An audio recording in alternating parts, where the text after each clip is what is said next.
before we went to break. You had a really interesting observation, Daniel. You talked about a Chinese bamboo tree and the importance of patience in seeing it bloom. Can you fill us in on that? Yes, so I was following up on what the lovely lady here just said. So basically, with the Chinese bamboo tree, once you plant it, it actually takes 5 years for it to actually come from the ground and grow big and tall and strong, as we all know the Chinese bamboo tree is. These are the trees that live to several hundreds of years. Exactly, yeah. And very sturdy, that they use for construction over there. That's how strong it is. But the disconnect is, if you stop at any point during those 5 years to take care of that bamboo tree, it will die and it will not come out of the ground. So you actually need to have patience and only control what you can control. The only thing I can control about is watering it, making sure that there's a lot of sun. So basically, what can I offer you? And then hopefully you will bloom and blossom to be the best that you can be, to be as strong and independent as you can be. And an observation there is without expectations, right?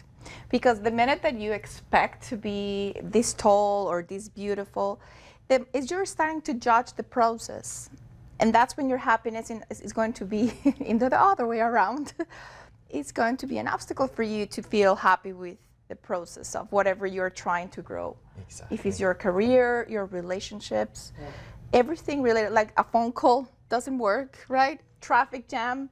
So building up mechanisms that you are always trying to put the best of you in there, the best water, the sun, the soil, everything available for you, that you anytime is going to grow without expectations. And you know you can be content in the knowledge that you know that you've done your best. Exactly. Right. And that's your choice. Yeah. Right? Yeah. Francesca, you had some interesting tips and tricks for our viewers. One of them was 3 things that you can do if you're kind of in a bit of an emotional funk, you're not happy with the way life is going right now. What are 3 steps you can take to get out of that rut now? Excellent. Let's try to work with something that I actually was working with the government this week, and it's going to be the new soda.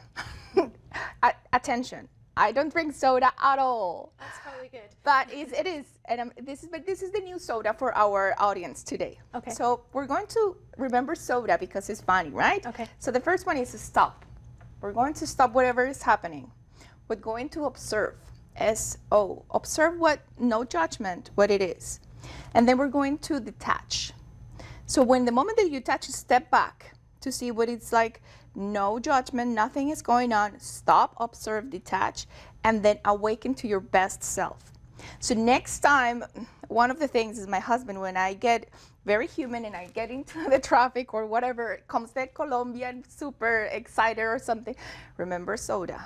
Remember, he passes the soda to me. So I'm passing this to you, available. It's simple. It's from Davilla. That is something, it's master of yoga, and it's International Yoga Day today. And just came to me that the soda is very available. It's so fun to say, stop, observe, detach, and reawaken to your best self. The other thing that just to make 2 steps, is actually to serve, to help people. Others. Because get a volunteer work. Get someone a phone call today and say something very nice. Like light up that heart and that smile. When you go in the streets, just don't smile with your mouth, smile with your eyes. If you see here, we're smiling with our eyes because we're connecting and we're talking about happiness. Yes. So when you are in others, you're helping that energy to come back to you because you're creating this space. It's like a magnet from your heart. So every time when you need to get out of the funk, get the funk, get out, volunteer work in something around your area. Here in Ottawa, there is a lot of things available to do. Or just with your family, start with your family to pick up the phone and make someone's a very amazing day. So the first step is to sort of stop, observe, detach, recognize that you can't control everything. The second step is to see how you can help someone out and realize there's always going to be someone worse off than you, right? And what's the third step? So when we find balance in that, when we're in that funk, it's because, or is too much energy going down, is pulling you down, or there is so much energy that you're pushing with so much effort, and you want this job, and I want this, and you get it's a lot of effort to do that, right? So when we apply something that is a beautiful word in English is ease. right? Is ease. It's a balance between, sometimes when I went to this doctor, I said to him, it's a energetic doctor, and I said to him, I don't know, I need like more strength. He's like, oh my God, you're going to break if you have more strength. So find the balance. Blow, when you try to take, I'm going to invite everybody today to take those bubbles with the kids or with your husband or whoever, and blow bubbles. I love that. We are in summer, and they are available everywhere. So you need Go to the dollar store. There you go, Yes. and they have all type of different shapes. Yeah. So what happens when you blow a bubble? And it's so simple, but it's so mindful. Is not too much air, because if it's very strong, it's not going to work. And if it's very soft as well. So when you have just enough, with a much effort, a little bit of effort, but not too much, so you find that balance. That's when you get you have a different perspective. You are more mindful in your actions. Well, you know what the magical thing is about finding joys in the simple pleasures in life? It's that you're usually not thinking about laundry or things that have gone wrong. Like, you're really focused on the present moment. That's my favorite thing to do on a sunny afternoon, actually, is blow bubbles. I want to go back to that. I believe that we have Kevin Frost on the line with us. Kevin, are you there? Hello? Hello, Kevin. Thank you so much for joining us. Hello? Hi, Kevin. Can you hear me? That's weird. Are you there? Too bad. Are you able to hear me? Okay. Got technical difficulties again. Okay. So we talked about the 3 ways to get out of the funk. So again, to summarize, the first thing is stop, observe, detach, And awaken.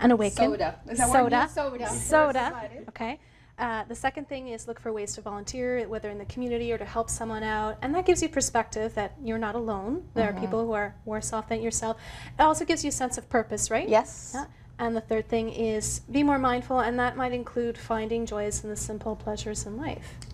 Find the balance. Yeah. The mindfulness, and I'm going to pass it to you guys, because mindfulness is huge right now. It's something that we didn't grow up with that, but it's more and more available when you have a mindfulness eating, when you have a conscious breathing, when you have a conscious conversation. So I'm not thinking I have to go back and go the supper for tomorrow lunches, and I have or tomorrow or yesterday. Or my laundry. Or there you go. How many calories are in a caramel macchiato? That we are actually bringing something to the present that is going to create me future. Tomorrow, Francesca, I'm creating it now. Yeah. I don't care what was happening yesterday. And that making that nice opportunity to create yourself, it works perfectly for happiness. It's something that is unique, and I'm pretty sure you practice mindfulness as well. Oh yes, a lot. So what I usually do, and I actually did a video on YouTube about that actually, is I go to the forest. I love nature. It's so peaceful and calm, and you might even see some amazing animals. You never know what you can fall. So you go to Gatineau Park? I go to Gatineau Park all the way up to the Belvedere. Okay. And then I just stand there at the top of the mountain and just look at the view. There's a breeze, and you just take that time to breathe. Like you said, just enough. It's not rapid motion. It's just breathe. Let it out, and you just forget about everything that's happening. So, like you said again, whatever happened yesterday, 10 minutes ago, an hour ago, let it go. It's in the past. Learn from it, but let it go. Don't let it destroy your now, your moment now. You are who you are now, and who you are now is going to create who you're going to be. So at this point, whatever happened before, just let it be. Be who you want to be now, because that's how you're actually going to create the new Daniel for tomorrow. How am I going to wake up tomorrow morning? If I go to bed angry, chances are I'm probably going to wake up angry tomorrow morning. So whatever happened, just let it go. Breathe, relax. And then tomorrow morning, you're going to wake up. It's a new day, a new opportunity, and then start from there. But what if breathing and relaxing isn't enough? I've never encountered that actually. No? Well, no, you have to change the state of mind. So this is when you get the gym available, you get the laundry available, or the feeling good. I have a technique, and I create an audio available for your audience today, and I work too, because when it's not enough, the breathing is normal. You need to go, let's say, for a cold shower, or you need to go for if it's a run, if it's something physically. Something that is going to make you forget about what it is going on. Your body will feel more, it's going to, the body is going to be actually with more oxygen, so it's going to flow more energy around you, and your brain is going to change. We have to think that we have a lot in our brain, in our guts.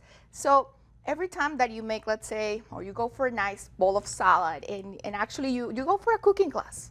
So that's when it's good to invite everybody to get out of the comfort zone, try something different.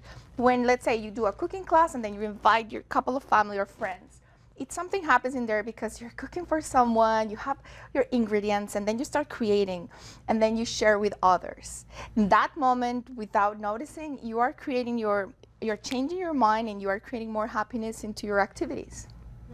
Interesting. Daniel, you mentioned to me in our previous conversation the importance of your surroundings, whether it's your furniture, the music you listen to, or perhaps most importantly, the people that you surround yourself with. Yes. Can you speak to some of those influences and how mindful we should be of those influences on our life, on our actions? So let me give examples. So the biggest example I could give is one that we don't even think about, for example, the paintings in our house. If you are someone that feels very depressed and you're always sad, but you don't know why, you're trying to make a change, you're eating right, you're going to the gym, but every time you go home, you still feel down. Think about what kind of paintings do you have around your house? What kind of shows are you watching? So basically, what are you surrounding yourself with?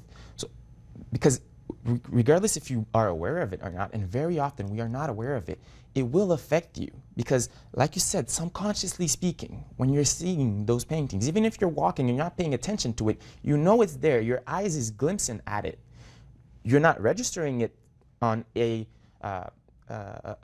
conscious level, but subconsciously your brain is still functioning and seeing that picture right there of a woman crying.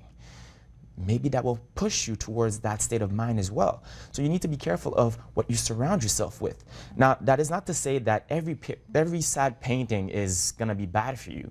Because obviously you would have picked those paintings because they resonated with you on some level. Exactly, Yeah. right? So now, that painting could still be from an artist that you love, and it still will bring a big sense of happiness to you, which is very fine. But if you associate that sad painting to a sad past life or emotion that you had, you're perpetuating that sadness at that point, which is why you need to be able to understand that your surroundings have a great impact on your emotions, on the way you're feeling every single day. What about the people that you surround yourself with? They say birds of a feather flock together. So very often, if you're trying to reach a specific level in life, you should try your best to surround yourself with people that are in that same level, or that are trying to actually reach the same level that you are trying to be at. So you don't go to the gym with a cook. If I want to cook, I'll find somebody that loves to cook as well, and we'll learn together. If I go to the gym, I might get a personal trainer, or I might go with somebody that's been going to the gym for the last 5 years, 6 years, 8 years. So you surround yourself with people that have the same mindset as you, that have the same objectives as you. Now, everybody's different, but to a certain level, we might have something that we connect with, right? So you love happiness, you love to make people feel happy, and I love it too. So that would be something that we can have long discussions about. But to surround myself with people that from day to day, minute to minute, will always say, I'm sad. If I cannot change that specific part of you, then personally, I will feel it as a challenge for me to actually change that mindset. But you need to be aware of who you're surrounding yourself with so that they don't affect you in a negative way as well. I find that sometimes when you're around certain people and you've achieved a certain level of success, they are uncomfortable with it because it reminds them that they no longer have any excuses to not pursue success or pursue things that they want. And they kind of bring you down. And is that kind of what you were going through, Daniel, when you were writing your book and people were saying, well, why? Well, there's so many other books out there, and why do you think you'll succeed? Exactly, yes. So that's one of the other examples I could bring.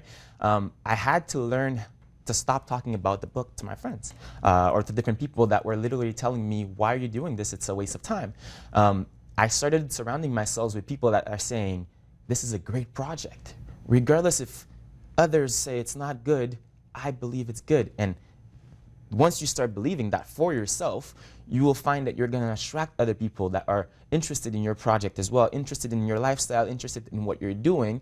So then at that point, it will only push you forward. It will enlighten you and uplift you to become better or to achieve and reach your goal quicker.